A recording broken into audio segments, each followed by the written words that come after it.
Graças a Deus por estarmos aqui nesta ocasião para juntos mais uma vez estarmos estudando as Escrituras Sagradas.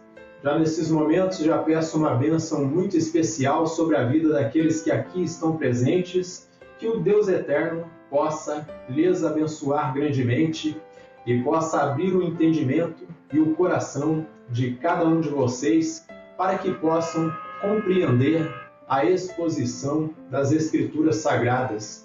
Também já peço uma bênção muito especial sobre a vida daqueles que futuramente, através do vídeo, vão nos assistir ali pelo YouTube.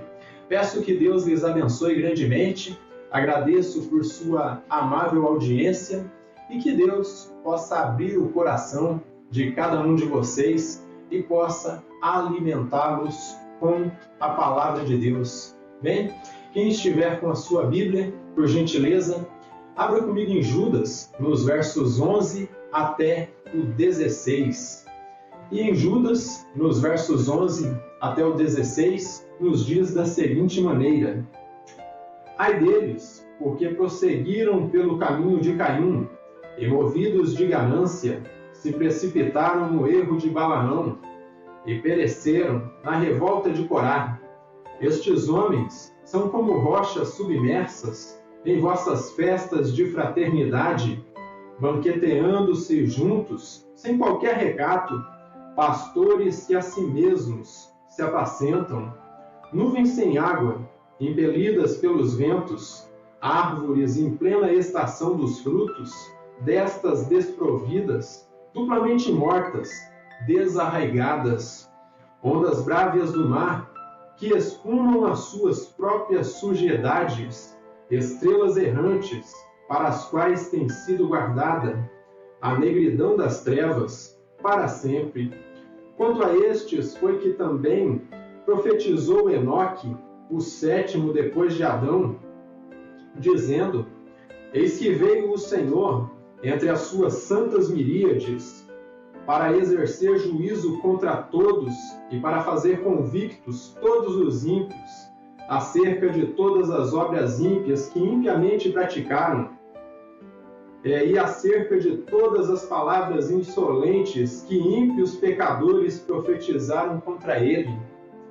Os tais são murmuradores, são descontentes, andando segundo as suas próprias paixões, a sua boca vive propalando grandes arrogâncias, são aduladores dos outros por motivos interesseiros. Bem, que Deus abençoe a sua palavra e nos permita entendê-la. Até aqui, a leitura das Escrituras Sagradas.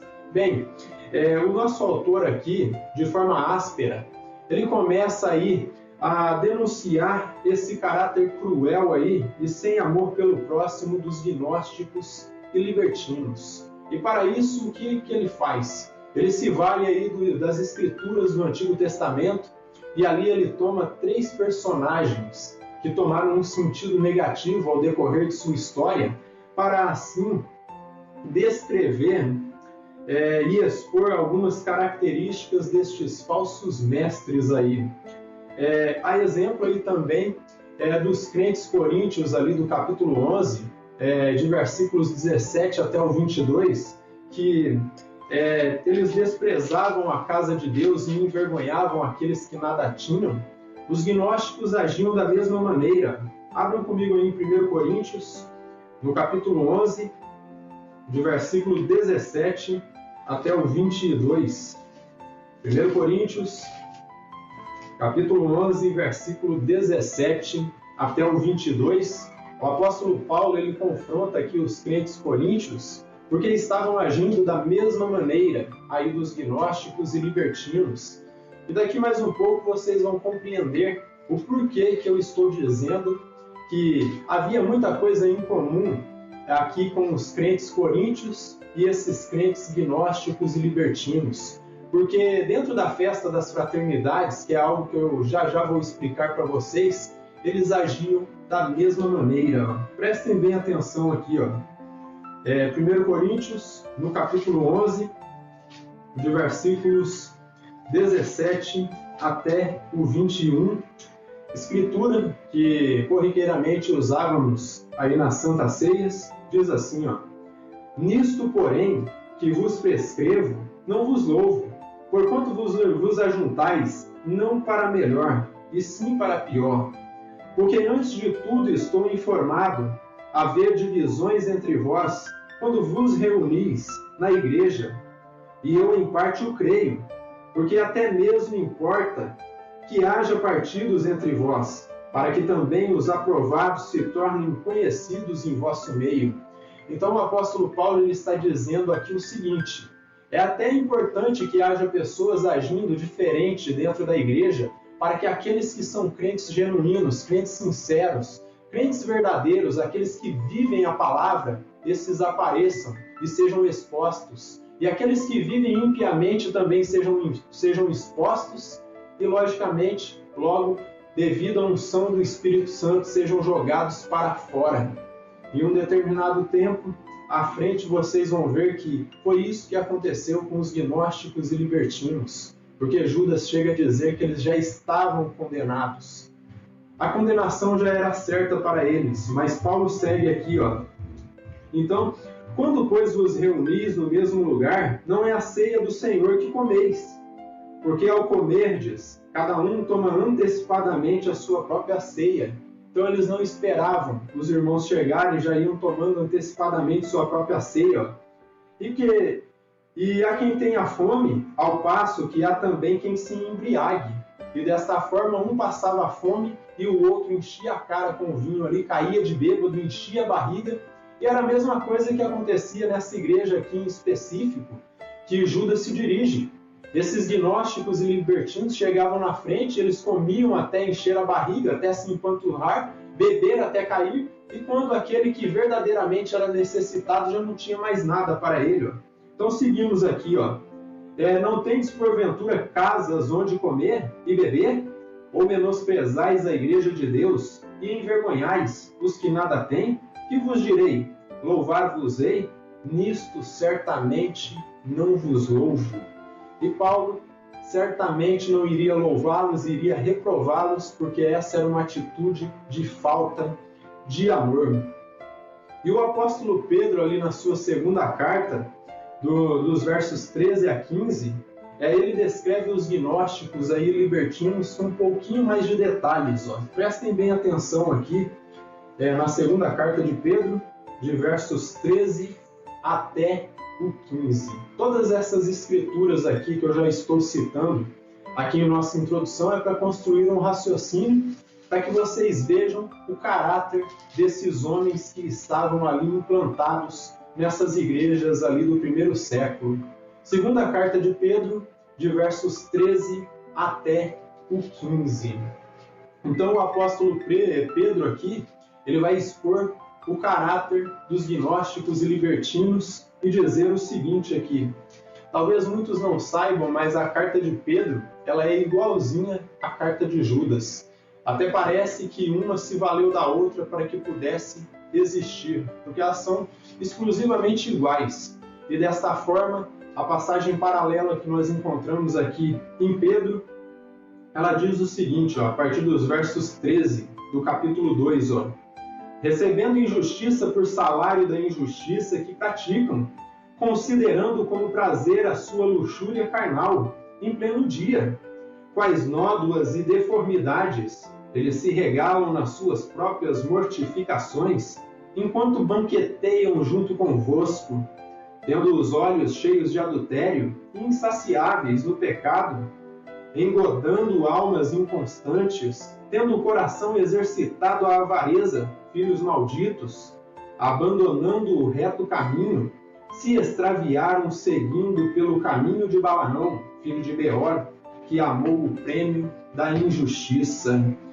E deste modo, como eu disse, ele descreveu um pouco mais de detalhes aí, e disse que eles se inflamavam aí, mais uma vez, em sua luxúria, à luz do dia, e isto tudo dentro da festa preciosa ali da fraternidade. E ele chega ao ponto de descrevê-los como nódoas. Ele chama eles de nódoas e deformidades. E isso se refere aí ao ato desonroso deles de macularem as festas da fraternidade, bebendo até cair e comendo aí até se empanturrar. Então eles bebiam até cair de bêbados e comiam até se empanturrar, e por fim eles se regalavam ali, eles se deleitavam em seus atos impuros ali, em seus atos imorais, à luz do dia, sem um pingo de temor do Senhor. Então até aqui vocês já conseguem perceber que tipo de gente eram esses homens, que não tinham um pingo de amor pelo próximo, que se preocupavam apenas com eles mesmos, e a causa do próximo eles não estavam nem aí. E por isso no verso 11, Judas ele diz o seguinte aqui, ó: ai deles, porque prosseguiram pelo caminho de Caim, e movidos pela ganância, se precipitaram no erro de Balaão, e pereceram na revolta de Corá. E desta forma, Judas ele expressa aí o mesmo tom profético de condenação que foi usado pelos profetas ali do Antigo Testamento e por Jesus e pelo apóstolo Paulo aí no Novo Testamento. E isso ao usar a expressão aí, ai deles. Quando ele diz ai deles, ele usa um tom profético aí de condenação, já demonstrando a condenação que estava por vir sobre eles. E junto a isso, como eu disse anteriormente, ele traz 3 personagens que tomaram um sentido negativo ao decorrer de sua história, para assim demonstrar o caráter dos falsos mestres e libertinos. E primeiro ele fala de quem aí? Primeiro ele fala de Caim. E como nós sabemos, quando uma pessoa vai pelo mesmo caminho de Caim, ele vai tomar algumas características aí que nós encontramos lá no relato de Gênesis 4.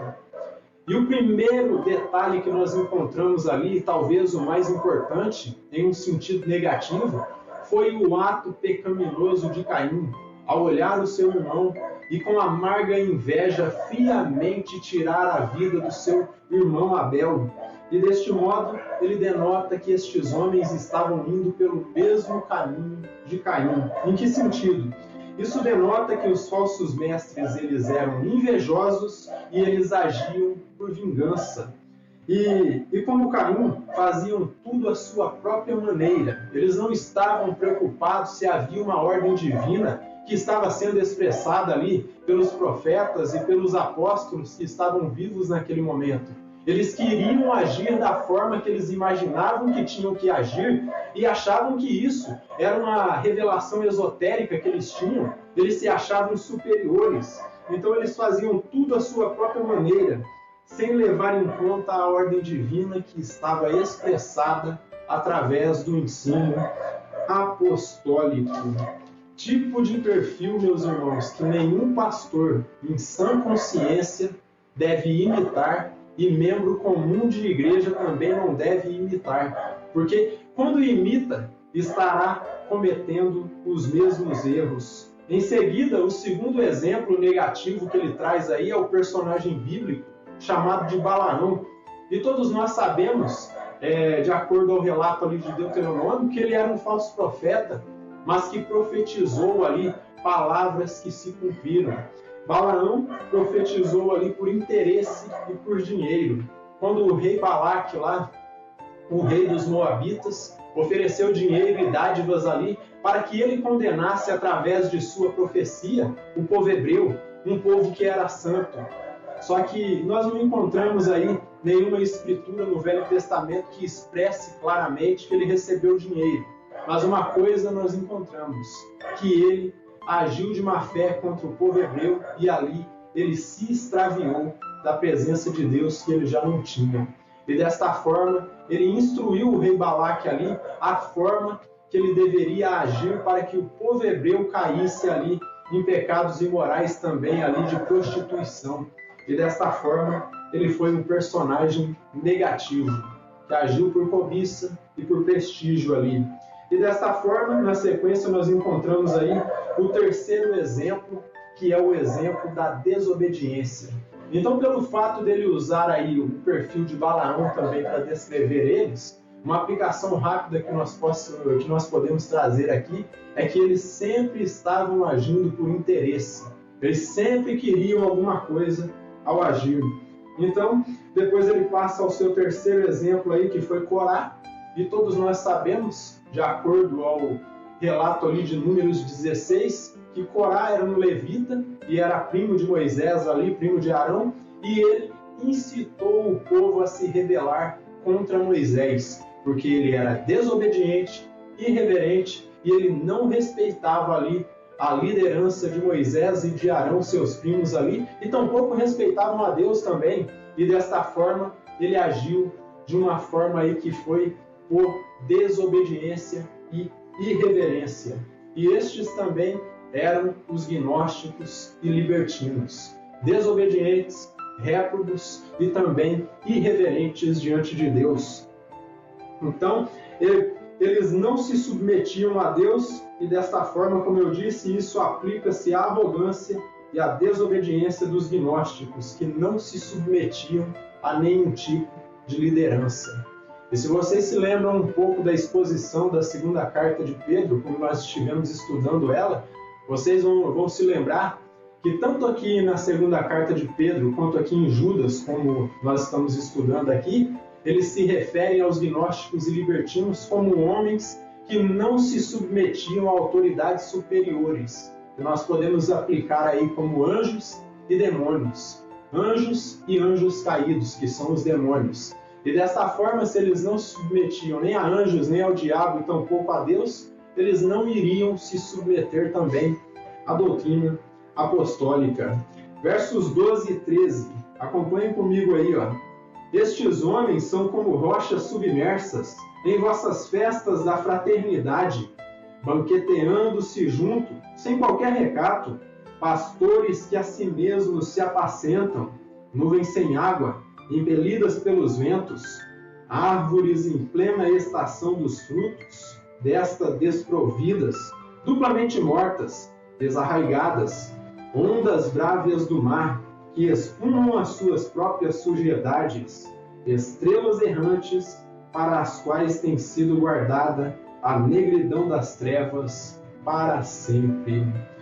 E o nosso autor demonstra aqui algo que é duramente difícil de nós expressarmos. O porquê? Porque o nosso autor ele demonstra que o amor era uma dádiva divina que passava muito longe desses homens, aí dos gnósticos e libertinos, pois eles se infiltravam aí nas festas de fraternidade e destruíam a comunhão dos santos. Mas deixe-me dizer aqui o que eram essas festas das fraternidades. Talvez vocês não se lembrem, mas na segunda carta de Pedro nós falamos um pouco dela. Essa festa da fraternidade era uma atividade, uma refeição que ocorria pouco antes da ceia do Senhor. E o que acontecia? Cada um dos irmãos ali que frequentavam essa congregação, cada um levava um pouquinho de comida, e eles ali reunidos comiam com singeleza, em humildade, em comunhão com seu irmão. Só que quando os gnósticos olhavam para isso, eles se mordiam de ódio. Eles não suportavam que os irmãos estivessem em comunhão. E o que eles faziam? Eles entravam nessas festas da fraternidade antes de todo mundo. E o que eles encontravam pela frente, eles comiam até encher a sua barriga, bebiam o vinho, como eu disse a vocês aí, até caírem de bêbados. E o que mais eles faziam? Eles não se conformavam aí com essa harmonia que cada um celebrava em comunhão com o seu irmão. E como eu disse, eles odiavam. E por isso eles entravam nessas festas causando escândalo. E todos nós ali, à medida que nós fomos estudando essa carta aqui, vocês se recordam o tipo de escândalo que eles causavam depois que comiam até se encher, até se fartar e bebiam até cair. São coisas aí que, como nós fizemos na segunda exposição, foi algo muito difícil de falar. Não convém ao caso nós ficarmos repassando novamente, porque no segundo vídeo, todos que chegarem a reassistir vão ver que tipo de escândalo que eles causavam ali. Então eles causavam escândalo, pois eram uns comilões e uns beberrões. E desta forma, aquele irmão pobre, meus irmãos, que muitas vezes essa refeição que eles faziam aí, pouco antes da ceia do Senhor, seria a única comida que ele ia ter para comer durante todo o dia, quando ele chegava na congregação já não tinha mais nada para ele, porque essas bestas feras aí chamadas de gnósticos e libertinos já haviam acabado com tudo. Então, esse irmão pobre e necessitado que há muito havia esperado por essa atividade, por essa reunião solene aí, essa refeição com seus irmãos ali mais próximos, aqueles irmãos que estavam preocupados com eles, quando eles chegavam, acabavam ficando sem nada, pois esses malditos gnósticos e libertinos já haviam chegado na frente e haviam devorado tudo. E o que Judas quer dizer ao expor todas essas aberrações que eles cometiam ali? Ele quer demonstrar que de fato eles não eram pastores. Eles eram homens que queriam demonstrar que eram muito iluminados, mas no fim não passavam de homens possessos de demônios, homens dirigidos pelo diabo que estavam ali, ao exemplo dos judaizantes lá da Galácia, estavam ali para causar confusão e distração entre o povo. Então, como eu disse, quase sempre essa refeição seria a única comida que esse irmão pobre e necessitado ia ter. Só que por conta desses homens não terem amor, quando eles chegavam, já não tinha mais nada. Era uma situação lastimável e deplorável.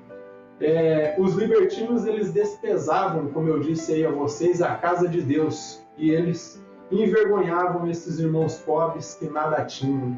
Porque eles, na sua falta de honestidade, tiravam o pão da boca desses irmãos que tanto precisavam. Então Judas, o que ele demonstra aqui, meus irmãos, é uma palavra muito dura de nós pronunciarmos, mas o que ele demonstra é que esses homens que ali estavam infiltrados, de fato, eles eram uma desgraça. E por onde passavam, surrupiavam tudo e destruíam tudo, acabavam com as igrejas, acabavam com a comunhão, pelo simples fato de pregarem as suas doutrinas erradas e contaminadas pelo pecado. Pois se eles estavam fartos e com a sua barriga cheia, e caindo de bêbado, e praticando as suas orgias, esses homens não estavam nem um pouco preocupados com a causa do seu próximo. Quando um genuíno pastor, ele deve olhar para a sua congregação e entender que essa congregação, por mais que leva esse pronome possessivo aí de sua, verdadeiramente essa congregação não é sua, porque pertence a Cristo. E um pastor na congregação, ele deveria agir como um servo fiel e prudente.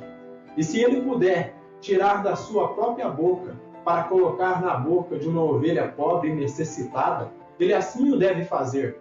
Quando o pastor não age dessa forma, ele não está sendo um servo fiel e prudente, mas ele está sendo categoricamente classificado como um servo do diabo, alguém que não está ali para cuidar dessas ovelhas, mas para viver delas. Então, como eu disse, se eles estavam com a sua barriga cheia, caindo de bêbados ali e praticando suas orgias, eles estavam com isso contentes e acabavam desprezando aqueles irmãos mais pobres, pois eles eram pastores aí de si mesmos. Eles pastoreavam a si mesmos e, como eu disse, eles jamais iriam cumprir esse ofício genuinamente, pois o que eles eram?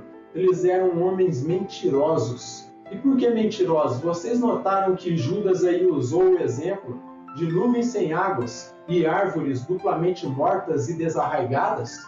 Esse exemplo que ele usa aí era um exemplo que era bastante claro para os judeus daquela época, e eles entendiam que quando alguém era chamado de nuvem sem água, era o mesmo que ser chamado de terra seca, alguém que não produz nada, alguém que está ali só para suplantar.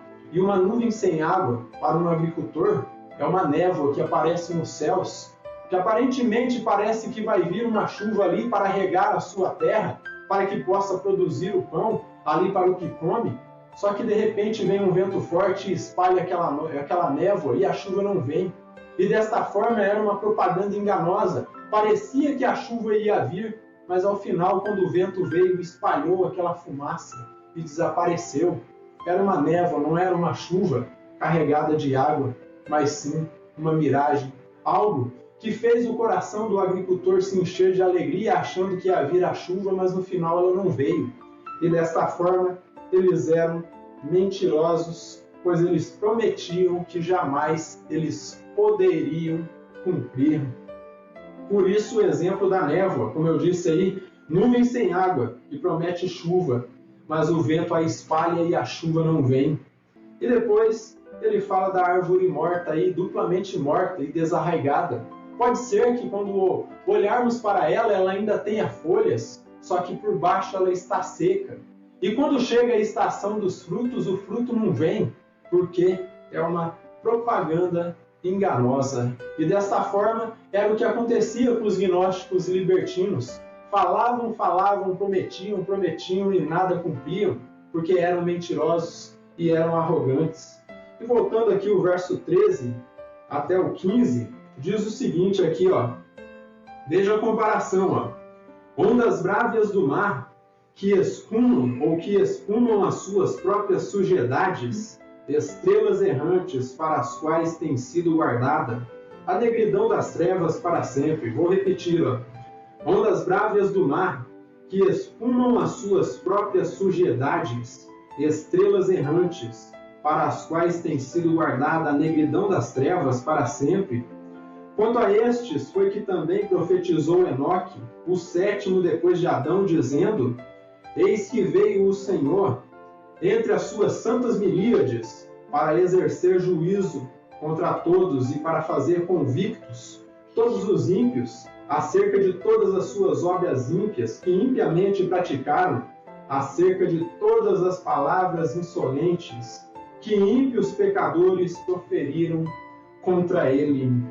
E o nosso autor aqui agora ele passa a expor outra característica desses homens aí. Ele passa a falar do desgoverno destes homens aí ao compará-los com ondas brávias do mar.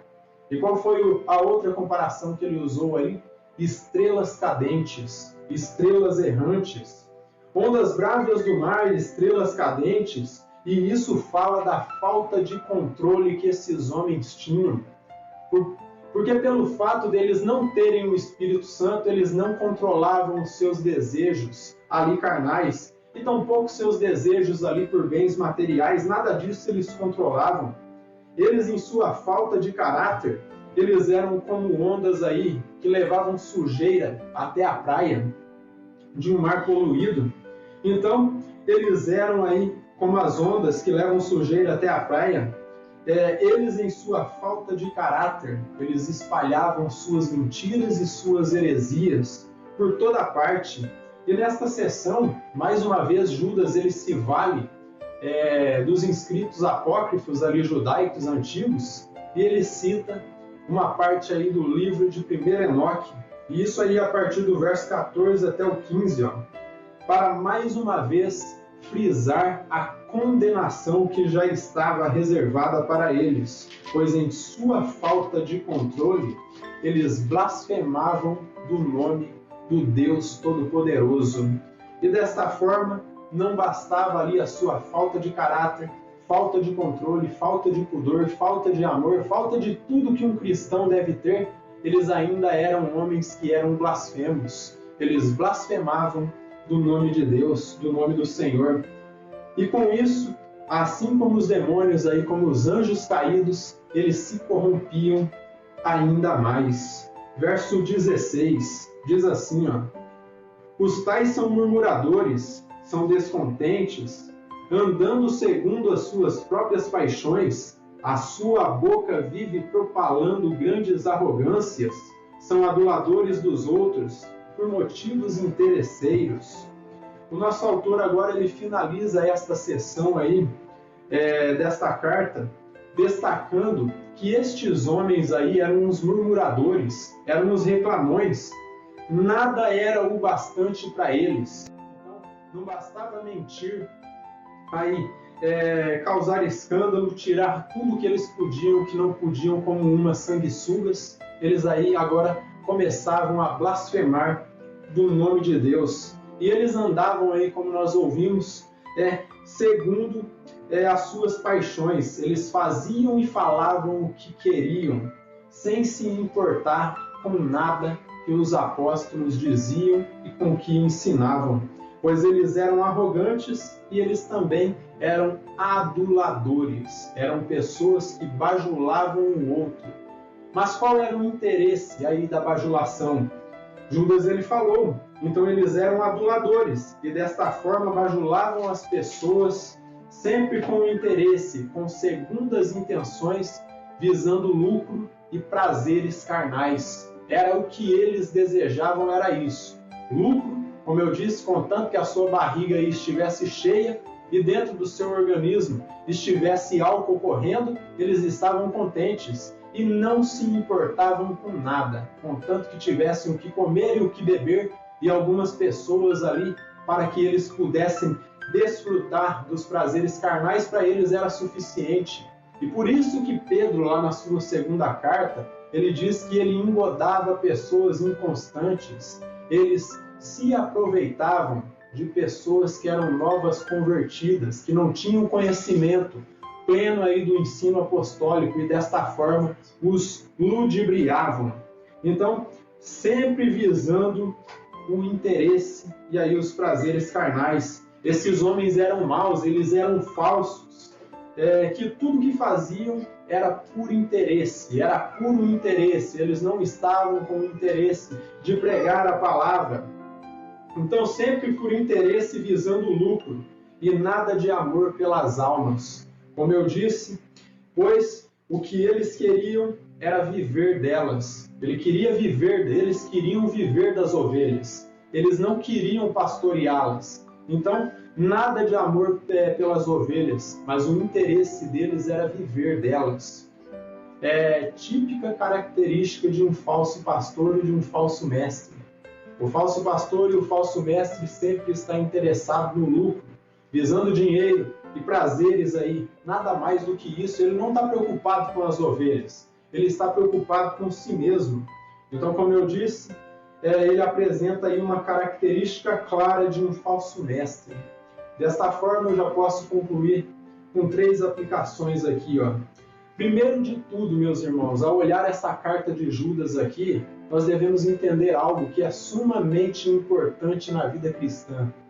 A cada dia nós devemos examinar as nossas vidas e ver como nós estamos. Mas o primeiro de tudo que nós devemos entender, que no simples ato de nos aproximarmos do Criador, nós devemos adorá-lo da maneira que Ele estabeleceu. Não é da forma que nós pensamos, que nós acreditamos ou que nós julgamos que seja o correto. Porque se nós fizermos desta forma, nós seremos como Caim e também como os gnósticos libertinos. Nós estaremos andando segundo nossas próprias cobiças, segundo o nosso próprio coração, segundo aquilo que nós pensamos e acreditamos. Mas nós não devemos julgar as coisas por aquilo que nós acreditamos ou pensamos. Nossa cosmovisão, a nossa visão de mundo, ela deve ser moldada pelas escrituras sagradas. E se a Bíblia ensina, se a Bíblia pede para nós fazermos, nós devemos fazer. Então, desta forma, adore a Deus da forma estabelecida por Ele. E desta forma, antes de você oferecer sacrifício de adoração, você deve entregar plenamente a sua vida a Cristo. Porque antes de receber a sua adoração, Ele está interessado na sua vida. É a sua vida que Cristo quer. Ele não está interessado primeiramente no que você tem a oferecer a Ele. Porque nós não temos nada para oferecer para Ele. A única coisa que Ele vai encontrar em nós é pecado em cima de pecado. E desta forma, a única coisa que nós podemos entregar para Ele é a nossa vida. É a nossa existência e passar a viver de acordo com o que Ele estabelece nas Escrituras. Então jamais se esqueça que antes de você oferecer algum serviço de adoração para Deus, primeiro você deve entregar a sua vida para Ele. Porque antes de adoração, Ele está interessado no adorador, como disse o Dr. Hernandes Dias Lopes. Antes da adoração, Ele se interessa pelo adorador. É pela pessoa que Ele está interessado. Diferente aí dos gnósticos e libertinos, que eram falsos pastores, Cristo Ele é o bom pastor e Ele está sumamente interessado pela ovelha. É a ovelha que conta, não é o que a ovelha tem a oferecer para Ele, porque nada nós podemos dar para pagar a nossa salvação. Segundo ponto de aplicação aqui. Um falso mestre, como eu já abordei anteriormente, ele pastoreia a si mesmo. Ele não está nem um pouco preocupado com as ovelhas, porque ele é egoísta. Ele não se preocupa com a causa das ovelhas, se tem alguma ovelha sofrendo, se tem alguém necessitado. Ele está preocupado aí com as suas próprias coisas, com os seus próprios interesses. Quando uma ovelha está doente, ele não vai visitá-la, ele não vai orar por ela, ele não deixa as 99 no rebanho e não vai atrás daquela única que se desgarrou. Ele não está preocupado com nada, ele só se preocupa com o seu ventre, com o seu enriquecimento. E veja o que diz Ezequiel no capítulo 34, de versículos 1 até o 10. Prestem bem atenção no que diz aqui em Ezequiel. Ezequiel exorta os pastores espirituais aí de Israel, que provavelmente eram os sacerdotes, e ele diz que Deus estava contra eles, porque eles não estavam pastoreando as ovelhas. Veja Ezequiel no capítulo 34, de versículos 1 até o 10. Diz o profeta Ezequiel, veio a minha palavra do Senhor dizendo, filho do homem, profetiza contra os pastores de Israel, profetiza e dize-lhes, assim diz o Senhor Deus, ai dos pastores de Israel, que se apacentam a si mesmos, não apacentarão os pastores as ovelhas? Uma pergunta que Ezequiel lança aqui, os pastores não estão aí para pastorear as ovelhas, e por que eles não estão pastoreando? E ele segue, comeis a gordura, vestivos da lã, e degolais o cevado, mas não apacentais as ovelhas. Então está preocupado aí só com a lã e com a gordura, com a carne da ovelha e mais nada. A fraca não fortalecestes, a doente não curastes, a quebrada não ligaste, a desgarrada não tornaste a trazer, e a perdida não buscastes, mas dominais sobre elas com rigor e dureza. O que lhes parece isso aqui? Talvez um exemplo claro do que seriam os gnósticos futuramente, que não estavam preocupados com as ovelhas, mas que estavam preocupados em dominá-las, em tirar o que podiam e o que não podiam dessas ovelhas, suplantar, roubar e destruir. Assim como eu disse, os falsos mestres de hoje, falsos profetas, falsos apóstolos, falsos obreiros, obreiros fraudulentos, homens que estão preocupados só com dinheiro, eles estão visando apenas o seu próprio interesse. Eles são umbigocêntricos. Eles se preocupam apenas com o seu ego. São pessoas egocêntricas de fato, pessoas que estão preocupadas com si mesmos e não estão interessados em pregar a palavra para fortalecer a ovelha e ensiná-las. E por isso, Judas dá um alerta aqui. Este alerta que vem ecoando através do tempo e dizendo que as ovelhas devem se cuidar dos falsos mestres, porque são lobos vorazes, homens que se infiltram nas igrejas apenas para causar escândalo e para suplantar e roubar a vida das ovelhas. E segue aqui, ele segue do profeta Ezequiel, assim se espalharão por não haver pastor, e se tornarão pastos para todas as feras do campo. As minhas ovelhas andam desgarradas por todos os montes e por todo o elevado outeiro. As minhas ovelhas andam espalhadas por toda a terra, sem haver quem as procure ou quem as busque. Outra condenação apresentada aqui por Ezequiel é que as ovelhas, por não terem um pastor genuíno aí que ensina as escrituras, que apacenta essas ovelhas, o que aconteceu com as ovelhas? Se desgarraram, se espalharam, porque não tinha ninguém para guiá-las. E ele vai seguindo a sua condenação aqui, Portanto, ó pastores, ouvi a palavra do Senhor, tão certo como vivo eu, diz o Senhor Deus, visto que as minhas ovelhas foram entregues à rapina e se tornaram pasto para todas as feras do campo, por não haver pastor, e que os meus pastores não procuram as minhas ovelhas, pois se apacentam a si mesmos, e não apacentam as minhas ovelhas. Portanto, ó pastores, ouvi a palavra do Senhor. Assim diz o Senhor Deus, eis que eu estou contra os pastores, e deles demandarei as minhas ovelhas.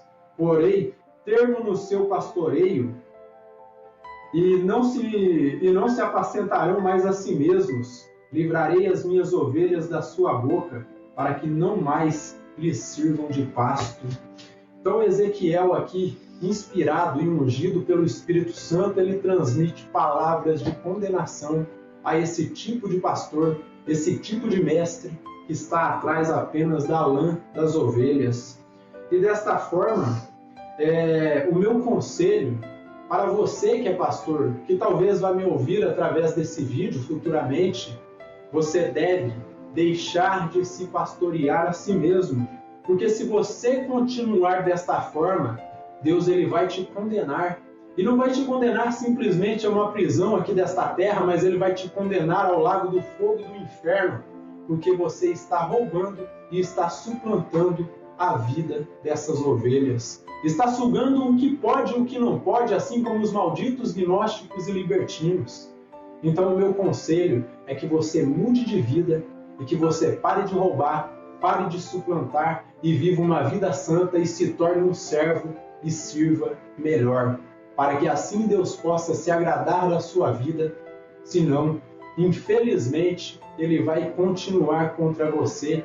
E se Deus estiver contra nós, ninguém mais poderá nos ajudar. Então, desta forma, todo pastor que entende o trabalho de um genuíno pastor, ele, se está cometendo algum erro, se está falhando em algo, deve mudar de vida e passar a servir. Porque o mesmo Cristo, quando ele veio para servir. Ele veio para ser servo naquele momento. E desta forma, se nós somos cristãos primeiramente, nós devemos procurar ser semelhantes a Cristo. E o terceiro e último ponto de aplicação aqui, eu vou falar com vocês de doutrinas erradas, doutrinas heréticas. Doutrinas heréticas, meus irmãos, elas são como vendavais, elas são como tempestades de vento. E em que sentido elas acabam se tornando como tempestades de vento? A tempestade de vento, quando vem um vento forte, ela leva lixo e sujeira por toda parte. Assim é aquele doutrinador que ensina doutrinas erradas, doutrinas heréticas. Ele leva lixo e sujeira para o coração daquele que abraça a sua heresia e, por fim, o leva à morte espiritual. E se o que nós desejamos é ter uma vida saudável espiritualmente, nós devemos viver segundo a palavra e ficar com o que diz as Escrituras. Dessa forma, o meu conselho para esta congregação é o seguinte, e também para aqueles que vão nos ouvir através do YouTube: tome cuidado com o ensino que você deixa entrar na sua casa e com aquilo que você leva para a sua vida, porque os falsos mestres, os falsos pastores, eles primeiramente são guiados, em segundo lugar, ungidos e dirigidos pelo diabo. E quando você para ouvir um falso mestre, um falso pastor, é o mesmo que você estivesse dando audiência para o diabo, para o Satanás. Que tipo de pregação você deixa entrar na sua casa? Que tipo de ensino você está recebendo em seu coração? É necessário refletirmos a cada dia: aquilo que você está recebendo de fato é a palavra de Deus ou não é? Desta forma, como eu disse, os falsos mestres, eu vou repetir isso, eles são guiados, ungidos e dirigidos por demônios. E quando alguém para escutá-los, é o mesmo que dar audiência para o diabo, para o Satanás. E se o diabo é o pai da mentira, meus irmãos, você estará ouvindo mentiras, heresias e lixo que este vendaval de vento está levando por todos os lados.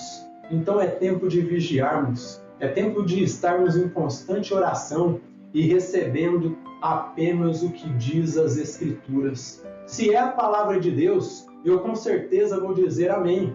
Eu, como pastor, posso dizer: se eu ouvir algum ensino errado, eu vou dizer: isso é apóstata. Este homem se afastou de Deus e isso é o diabo.